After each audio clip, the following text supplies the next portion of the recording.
Hello everyone, I'm Paul and today we're solving problem 2975, maximum square area by removing fences from a field. This is a medium one and the key to solve it is observation. So let's start. We have a rectangular field that's given by these two variables, m and n. Here we have m minus 1 rows and n minus 1 columns. We are also given horizontal and vertical fences. For this example, we have two free and horizontal fences and we only have one vertical, which is 2. Now we can choose to remove these fences. We can remove every fence here, but we can't remove fences of the border of the field. These are fixed. Now, we need to return the maximum area of a square field that can be formed by removing some or none of the fences, or -1 if it's impossible to form a square. So maybe you're thinking about taking this entire area, but this rectangle is not a square, so that's not possible. Let's say that we take this square. This is not the largest square, so what we need to do instead is pick either this square with this area or this square with this area. In both cases, the area is 2 times 2, so for this input we return 4. Here you can see one possible solution. We are removing this and these fences, and this is the square. And given that the answer may be large, we need to return it modulo 10 to the power of 9 plus 7. Let's say that we are given this input. So we have these two horizontal fences and this vertical one. Remember that we can remove inner fences, but we can't remove fences from borders. Maybe you are thinking about finding the largest vertical gap, which is this one, and finding the largest horizontal gap, which is this one. If we do this, we get this rectangle in the intersection, but this rectangle is not a square, so we are missing something here. Remember that we can remove inner fences, so if we remove this one, for example, now we have this gap available. And if we remove this one, now we have this gap available. We can even remove these two fences, and now we have this entire gap available. So what we can do here is iterate every pair of fences to get every possible gap. Here we are including the first and last fences. This is very important. So we are keeping track of every possible gap, and we are using a set for this. We are using a set because we can have repeated gap numbers. For example, this and these gaps are exactly equal, but we only care about the unique gap numbers. That's why we have a set. And we will call this HD for horizontal differences. So we will have two pointers, I and j. First, we are iterating these two fences.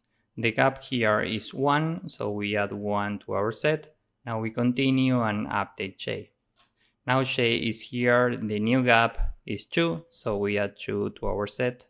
Now j is here, the new gap is 4, so we add 4. Now I is here, j is always at I plus 1 initially, so this is the current gap, it's 1. We add it to our set, we already have a 1, so we continue. The new gap here is 3, so we add a 3. Finally, this gap is 2. We already have 2 in the set, so that's it. If we do the same with vertical differences, we get this set.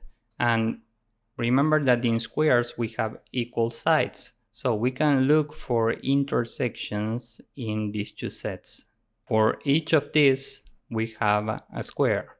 Here we have a 2, and here we also have a 2. This means that we can take this difference, combine them, and get this square with an area of 2 times 2. Now here you can see why we are using sets, because we could take this difference of 2 also, combine it with this difference of 2, and get this square with the exact same area, 2 times 2. Now we are looking for the largest possible square. And here we have another intersection. Here we have F3 and this is F3. This means that we can take this difference to form this big square with an area of 3 times 3. And 3 times 3 is larger than 2 times 2, so we return 9 in this example.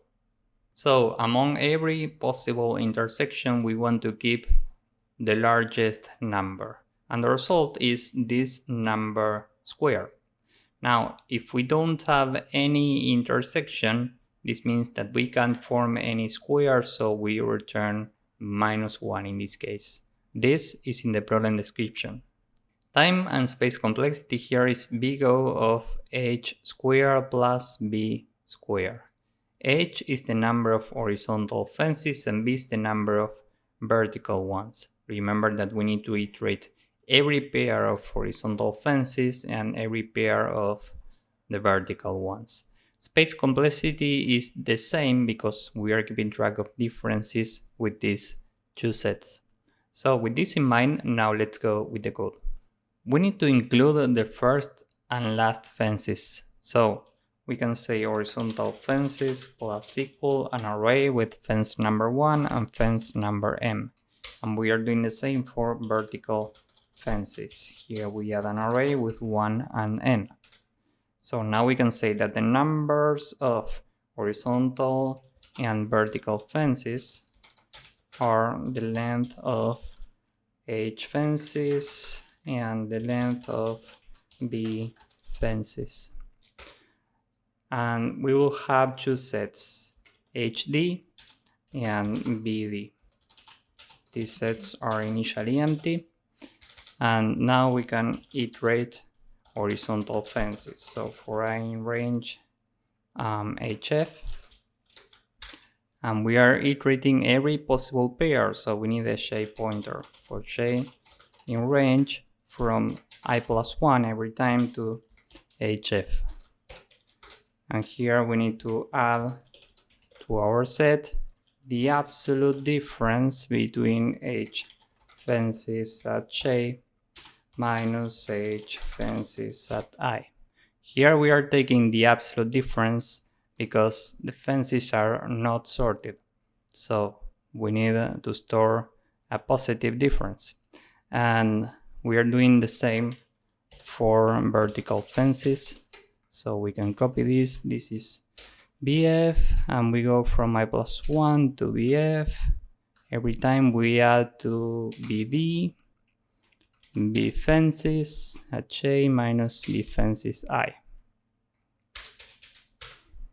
Now we can move to the next step, which is find intersection differences. Here we have basically two ways to do this. We can say max d is -1, and now for every value in hd, we are checking if we have this number in the second set, meaning bd, we have an intersection, so we can say max d is the maximum between what we already have here and the current value. And we can do the same for the second set. So this is bd, and if we find this number in hd, we have an intersection, so we update the maximum value. This is fine and it will work, but we can do this more efficiently in Python. We can say hd intersection equal bd. This is intersection for sets. So we basically have every intersection in hd now. And from this we can say for every number in hd, max d is equal to the maximum between what we have here and the current number. And finally we can return max d squared. This is the area. And we have a mod value which is 10 to the power of 9 plus 7. Now, what if we don't have any intersection? Well, in this case, max d will still be -1, and we need to return -1. So we return this if max d is different from -1, else we return -1. So this is the entire code. Now let's submit this. As you can see, this works and it's efficient. So if you found this useful, please drop a like, subscribe, and see you in the next one. Bye bye.